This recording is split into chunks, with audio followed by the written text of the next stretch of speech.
দালালরা হুঁশিয়ার হয়ে যান, এই দেশ আপনাদের বাপের না, এই দেশ হাসিনার বাপের না, এই দেশ বাংলাদেশের জনগণের, এই দেশ বাংলাদেশের জনগণ স্বাধীন করেছে। এখানে কোন বিদেশি শক্তি বাংলাদেশকে পরাভূত করতে পারবে না, পারবে না, পারবে না। বিশেষ করে আমাদের জাতীয় পতাকা তারা পুড়িয়ে ফেলেছে, আমাদের রক্তের দাম তারা এভাবে পুড়িয়ে ফেলবে, আমরা এর প্রতিবাদ, তীব্র প্রতিবাদ জানাচ্ছি।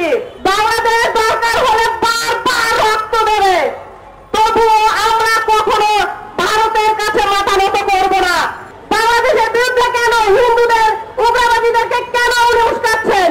আমাদের বাংলাদেশে কিন্তু এইরকম পরিস্থিতি হয় নাই যে আমরা হিন্দু বা উগ্রবাদীদের সাথে আমাদের কোনো দাঙ্গা লেগেছে। বাংলাদেশের লক্ষ লক্ষ ভারতীয় কাজ করে আমি অন্তর্বর্তীকালীন সরকারের কাছে পরিষ্কার আমার বাংলাদেশ পার্টির পক্ষ থেকে বলে দিতে চাই, আগামীকাল থেকে ভারতীয় সকল কর্মচারী কর্মকর্তাকে বাংলাদেশ থেকে তাড়িয়ে দেন। একটা ভারতীয় আমরা চাই না। আমাদের দেশে হাজার হাজার গ্রাজুয়েট পড়ে আছে, হাজার হাজার শিক্ষিত যুবক বেকার। ভারতের লোককে ভাড়া করে এনে বাংলাদেশ চালানোর দরকার নাই। এখনো নিয়ে যাচ্ছে, কারণ আমি কালকেও একটা ফেসবুকে পোস্ট দেখেছি, আওয়ামী লীগ কিছু দালালি আছে, উনি একজনে লিখছেন ডক্টর ইউনূস এবার খেলা সামলা। এই কথাটা লেখার কারণ কি?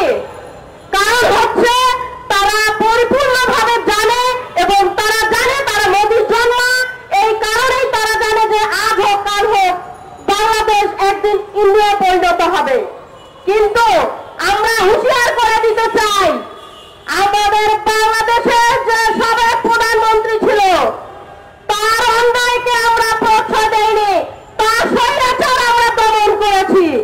আর উনি যদি মনে করে যে ভারতে বসে এইরকম হিন্দু মুসলমানদের মধ্যে বিবাদ তৈরি করে, উনি নাকি বাংলাদেশকে খুবই ভালোবাসে, উনি নাকি ৭১-এ স্বাধীন করেছেন, তারপরেও কেন উনি আজকে উস্কাচ্ছেন?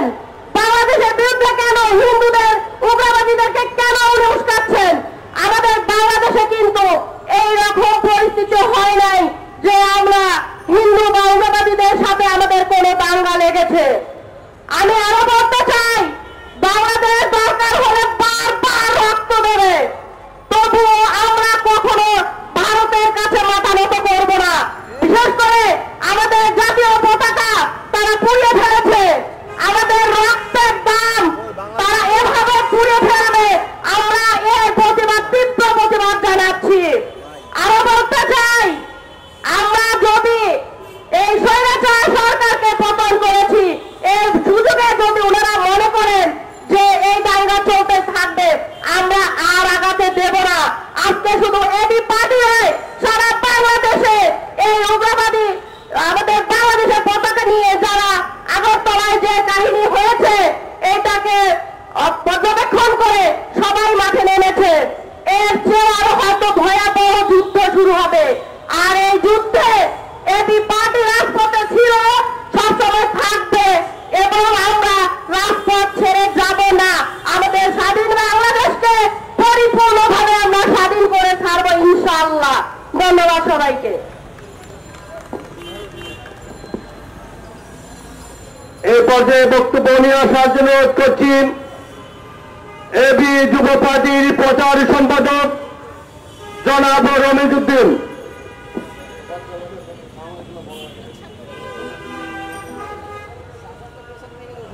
সংগ্রামী বিক্ষুব্ধ জনতা, এবি পার্টি কর্তৃক আয়োজিত আজকের বিক্ষোভ সমাবেশের সংগ্রামী সভাপতি, উপস্থিত সাংবাদিকবৃন্দ এবং উপস্থিত প্রিয় নগরবাসী, আপনারা জানেন ভারতের উগ্রবাদী হিন্দুরা বাংলাদেশের আগরতলার দূতাবাসে নগ্ন হামলা করেছে। আমরা এই হামলার তীব্র প্রতিবাদ এবং নিন্দা জানাই।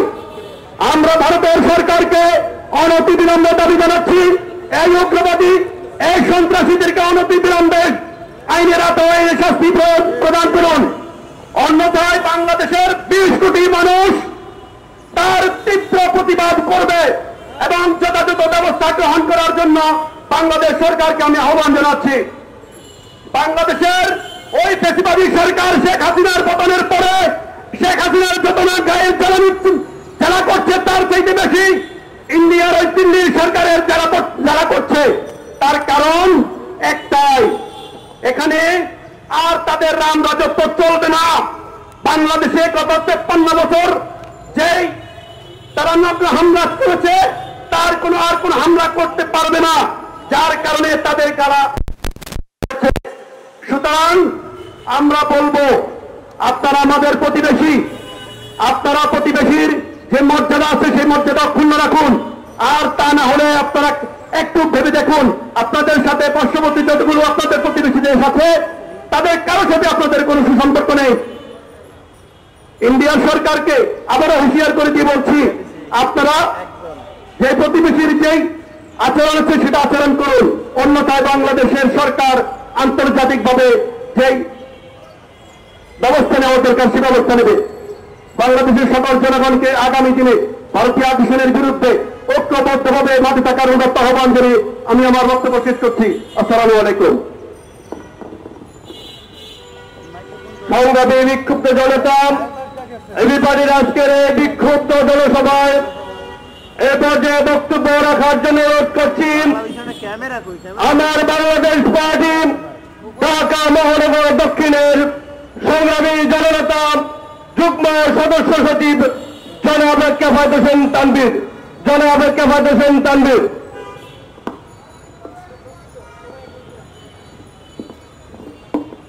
আমার বাংলাদেশ পার্টি কর্তৃক আয়োজিত আজকের বিক্ষোভ মিছিল পূর্ব অনুষ্ঠানে প্রোগ্রামের সম্মানিত সভাপতি, অতিথিবৃন্দ, সাংবাদিক, মিডিয়া ভাইয়েরা, ঢাকা সর্বস্তর জনসাধারণ, আসসালামু আলাইকুম ওয়া রাহমাতুল্লাহি ওয়া বারাকাতুহু।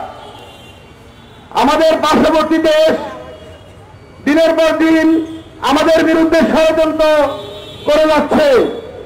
তারই অংশ হিসাবে আগরতলা আমাদের দূতাবাসে আমাদের জাতীয় পতাকার উপরে এবং আমাদের দূতাবাসের উপরে যে হামলা চালিয়েছে, আমরা ঢাকা থেকে তার তীব্র নিন্দা জ্ঞাপন করছি। বাংলাদেশ ইন্ডিয়ার পার্শ্ববর্তী দেশ, এটা সত্য, কিন্তু আমরা পার্শ্ববর্তী দেশকে হুঁশিয়ার করে দিতে চাই, আমরা এই বিষয়ে জাতীয় ঐক্যবদ্ধ। আর যেই জাতির যেই কন্যা থেকেই এই ইন্ডিয়ার দাবিদারিকে সাপোর্ট করবে, আমরা তার বিরুদ্ধে অবস্থান করব।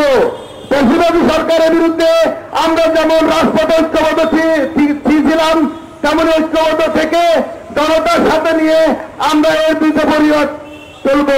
সবাইকে মিছিলে অংশ করার উদাত্ত আহ্বান জানিয়ে আমার বক্তব্য এখানে শেষ করছি। আল্লাহ হাফেজ।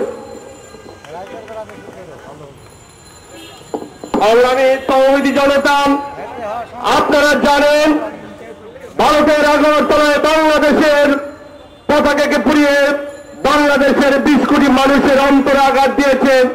তারই প্রতিবাদে আমার বাংলাদেশ পার্টির আজকের এই বিক্ষোভ সমাবেশ ও মিছিলে এই পর্যায়ে বক্তব্য নিয়ে আসার জন্য অনুরোধ করছি আমার Bangladesh party AB party Dhaka মহানগর উত্তরের সংগ্রামী সদস্য সচিব জনাব সেলিম খান। জনাব সেলিম খান।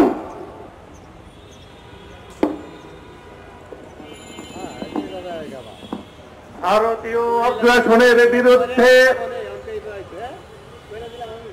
আমার বাংলাদেশ পার্টি কর্তৃক আয়োজিত আজকের বিক্ষোভ মিছিল পূর্ব সমাবেশের সংগ্রামী সভাপতি, উপস্থিত এবি পার্টির নেতৃবৃন্দ এবং সাংবাদিক ভাইয়েরা, আপনারা ইতিমধ্যে অবগত হয়েছেন ভারতের ত্রিপুরায় হোটেলে হোটেলে ভারত বাংলাদেশিদের সেবা দেওয়ার সুযোগ দিচ্ছে না। আগরতলায় বাংলাদেশ দূতাবাসের হামলা নয়, শুধু বাংলাদেশের পতাকায়